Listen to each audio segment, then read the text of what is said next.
ताजमहल दुनिया के 7 अजूबों में से एक है और ये हम सभी के लिए बहुत ही गर्व की बात है। आज भी ताजमहल से लेकर बहुत सी ऐसी बातें हैं और कहानियां हैं जिनके बारे में आपको कुछ भी पता नहीं होगा। जैसे कि क्या शाहजहां सच में ताजमहल के सामने ताजमहल से भी खूबसूरत काला ताजमहल बनवाना चाहते थे और उस समय कोई आधुनिक टेक्नोलॉजी भी नहीं थी, तब भी ताजमहल को इतना परफेक्ट कैसे बनाया गया और ताजमहल के ऊपर जो गुंबद है आने वाले समय में क्या उसे हटा दिया जाएगा। तो आज इस वीडियो में ताजमहल से जुड़े इन सभी सवालों के जवाब मिलेंगे और एक और जो सबसे बड़ा सवाल है कि क्या शाहजहां ने सच में ताजमहल पर काम करने वाले कारीगरों के हाथ कटवा दिए थे और इस बात का क्या सबूत है। इन सारे सवालों के जवाब आपको इस वीडियो में मिलेंगे। ताजमहल को एक ऐसी जगह पर बनाया जाना था जिस जगह पर ताजमहल जैसी ऊंची इमारत को खड़ी करना नामुमकिन था और उस समय तो कोई ऐसी टेक्नोलॉजी भी नहीं थी कि इतनी ऊंची इमारत को एक नदी के किनारे बनाया जा सके। जी हाँ, इस ताजमहल को नदी के किनारे, यमुना नदी के किनारे बनाया जाना था। जब ताजमहल की नींव रखी जा रही थी तो उसके लिए गड्ढा करवाया गया, लेकिन वो गड्ढा थोड़ी ही देर बाद रेत से भर जाता था क्योंकि वहाँ की ज़मीन गीली और रेतीली थी और ये कारीगरों के लिए बहुत बड़ी समस्या बन चुका था। लेकिन उन्हें तो ताजमहल को बनाना ही था, तो उन्होंने इसका एक हल निकाला। सबसे पहले मजदूरों ने बहुत बड़े गड्ढे खोदे जो ठोस ज़मीन तक जाते थे। इससे पहले कि वो रेत से भरें, उससे पहले ही उन गड्ढों में पत्थर, कंकड़, लोहा और गारे को डलवा दिया गया।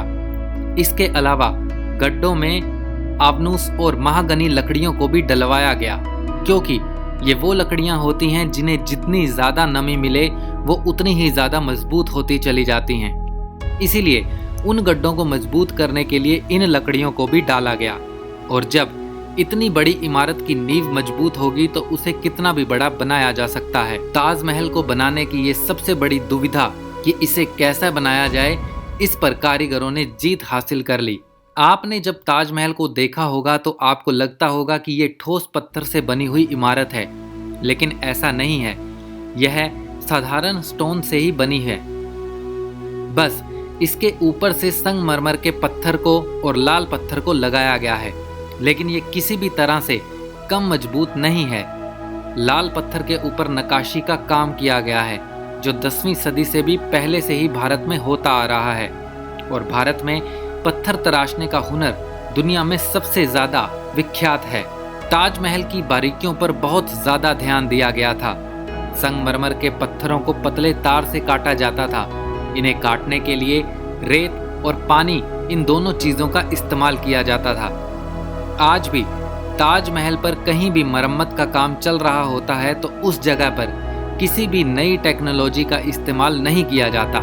सारा काम हाथों से ही होता है। आज भी ताजमहल में इस्तेमाल होने वाले गारे को 300 साल पुराने तरीके से ही बनाया जाता है।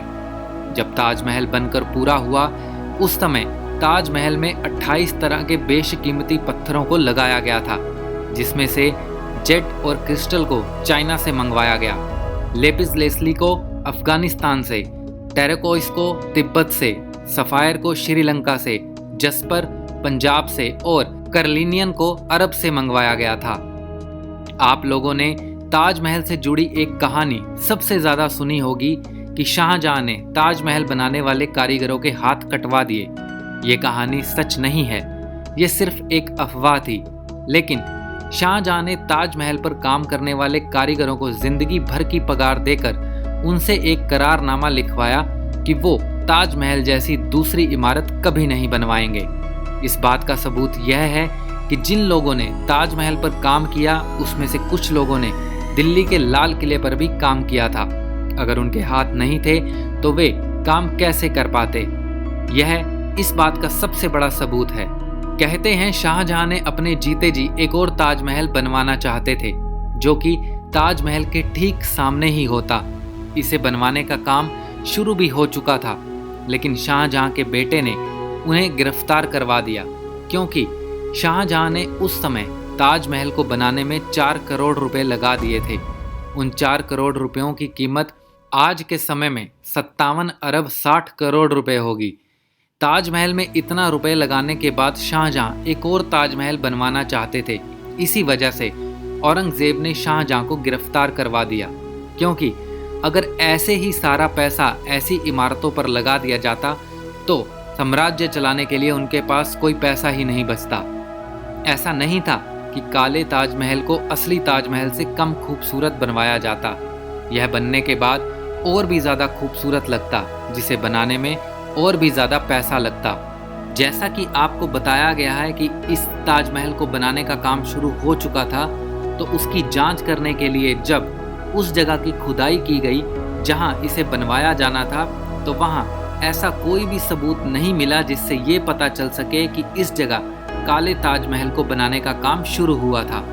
यूएस की एक टीम ने यहाँ पर 10 साल तक रिसर्च की, लेकिन कोई भी सुराग नहीं मिला जिससे यह पता लगाया जा सके कि यहाँ काले ताजमहल को बनाने का कोई काम शुरू हुआ था। सालों तक रिसर्च करने के बाद यह ज़रूर पता चला कि जिस जगह पर काले ताजमहल को बनाने की बात हो रही थी, उस जगह पर पहले एक बहुत बड़ा बगीचा हुआ करता था। आज इस जगह को मेहताब बाग के नाम से जाना जाता है। आज भी लोग ताजमहल को वैसे नहीं देख पाते जैसा कि शाहजहां ने इसे बनाते वक्त सोचा था, क्योंकि इसके अंदर आने का रास्ता इसके पीछे की तरफ यानी यमुना नदी की तरफ से बनाया गया था। लेकिन लोग आज भी ताजमहल के दूसरी तरफ से अंदर आते हैं। ताजमहल के पीछे की तरफ सबसे ज्यादा सुंदर सजावट की गई है। ताजमहल में अंदर आने के लिए 4 दरवाजों को बनवाया गया। पूर्वी दरवाजा, जिसे शाही दरवाजा भी कहा जाता है, इस दरवाजे से केवल शाही लोग ही ताजमहल के अंदर आ सकते थे और यहीं से वे वापस जाते थे। दूसरा दरवाजा है पश्चिमी दरवाजा, जिसे आम लोगों के लिए बनवाया गया था। तीसरा दरवाजा है दक्षिणी दरवाजा, जिसे ताजमहल में काम करने वाले लोगों के लिए बनाया गया था। वे ही लोग इससे अंदर और बाहर आया जाया करते थे। चौथा दरवाजा है उत्तरी दरवाजा। यह ताजमहल के अंदर आने का मुख्य दरवाजा है। इसके ऊपर 22 गुंबद बने हुए हैं। ये 22 गुंबद यह दर्शाते हैं कि ताजमहल को बनाने में 22 साल का समय लगा। ताजमहल को 1631 में बनाना शुरू किया गया था और 1653 में यह बनकर तैयार हुआ था। इस बात को याद रखने के लिए कि यह कब बना, इसके सामने की तरफ जाने वाली सड़क के दोनों किनारों पर 8-8 यानी कुल 16 बगीचे बनाए गए और महल के सामने जो फव्वारे लगाए गए हैं उनकी संख्या 53 है, जिससे यह पता चल सके कि ताजमहल 1653 में बनकर तैयार हुआ। ताजमहल के ऊपर जो कलश लगा है वह सोने का था, जिसकी ऊंचाई 31 फीट है, जिसे अंग्रेज अपने साथ ले गए। जिसके बाद सेंट्रल गवर्नमेंट द्वारा मेटल के कलश को लगाया गया, क्योंकि इसके बिना ताजमहल अधूरा सा लगता था। इस वीडियो की शुरुआत में हमने आपसे एक प्रश्न पूछा था कि क्या ताजमहल के गुंबद को आने वाले समय में हटा दिया जाएगा। इसके लिए भी एक कहानी है। बहुत सारे लोग ये कहते हैं कि शाहजहां ने ताजमहल पर काम करने वाले कारीगरों के हाथ कटवा देने का आदेश दिया था, जिसकी वजह से कारीगरों ने इसके गुंबद में एक छोटा सा छेद छोड़ दिया था, जिससे कि ताजमहल का यह गुंबद ज़्यादा दिन तक ना टिक सके और इसका यह गुंबद गिर जाए। इसके बारे में आपको हम पहले ही बता चुके हैं कि राजा ने किसी भी कारीगर के हाथ कटवाने का आदेश नहीं दिया था, तो यह कहानी भी गलत साबित होती है कि गुंबद में कहीं छेद है। अगर हाथ काटने की कहानी सच्ची है तो गुंबद में कहीं ना कहीं कोई ना कोई छोटा छेद भी होगा।